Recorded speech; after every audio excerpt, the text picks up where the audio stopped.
Students, next concept DLE నుండి serial in serial out shift register. So what is shift register? First of all, what is register?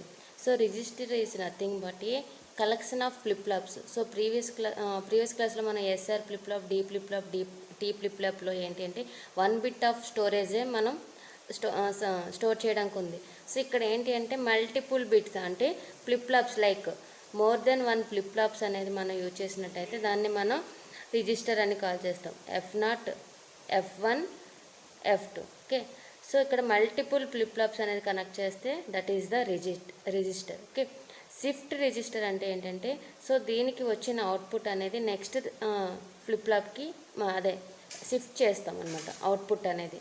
So ఈ ప్రాసెస్ని మనం shift register అని call చేస్తాం.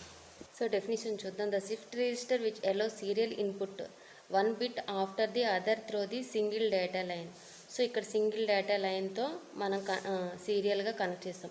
And producers serial output is known as a serial in, అంటే serial input and serial output అనేది ఒక సీరియల్గా ఉంది కాబట్టి షిఫ్ట్ రిజిస్టర్. ఇక్కడ షిఫ్ట్ రిజిస్టర్ ప్రాసెస్ అనేది అప్లై చేస్తాం కాబట్టి serial in serial out shift register అనే నేమ్ అనేది వచ్చింది.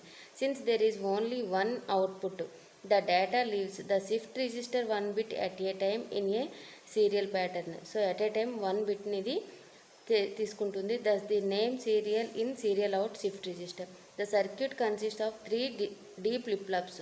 సో ఇక్కడ మనకి 3 D ఫ్లిప్ ఫ్లాప్స్ ఉంటాయి. ఎందుకు D తీసుకున్నామంటే D మీన్స్ ట్రాన్స్పరెంట్. ఓకే, అంటే మనం ఇన్పుట్ 1 తీసుకుంటే అవుట్పుట్ 1 వస్తుంది, ఇన్పుట్ 0 తీసుకుంటే అవుట్పుట్ 1 వస్తుంది. మనం తీసుకున్న ఇన్పుట్ అనేది మనకి ట్రాన్స్ఫర్ చేయాలి కాబట్టి D ఫ్లిప్ ఫ్లాప్ అనేది మనం ఇక్కడ యూజ్ చేస్తున్నాం. Okay, so next which are connected in a serial manner.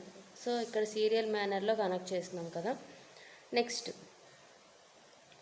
All these flip flops are synchronous which each other since the same clock signals is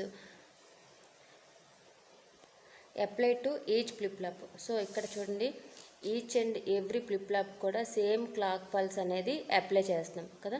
so ఈ diagram explanation definition. Okay, so ఇక్కడ ఏంటి మనకి ఏది input ఇస్తే అదే output రావాలి. అంటే for suppose నేను ఇక్కడ 101 అని ఇచ్చాను. ఓకే, సో మనకి అవుట్పుట్ అనేది ఈ క్యూలో లాస్ట్లో 101 అనేది రావాలి. సో ఈ క్యూలో ఏదైతే అవుట్పుట్ వస్తుందో దాన్ని ఇక్కడ తీసుకుంటాం అనమాట. Okay, so this is output. So example చూద్దాం. So first LSB least significant bit నుండి మోస్ట్ సిగ్నిఫికెంట్ బిట్కి మనం ఆర్డర్ అనేది ఫాలో అవ్వాలి. ఫస్ట్ ఈ 1 అనేది తీసుకుందాం. సో ఇక్కడ 1 అనేది Q2కి అప్లై అవుతుంది, పాస్ అవుతుంది. ఓకే,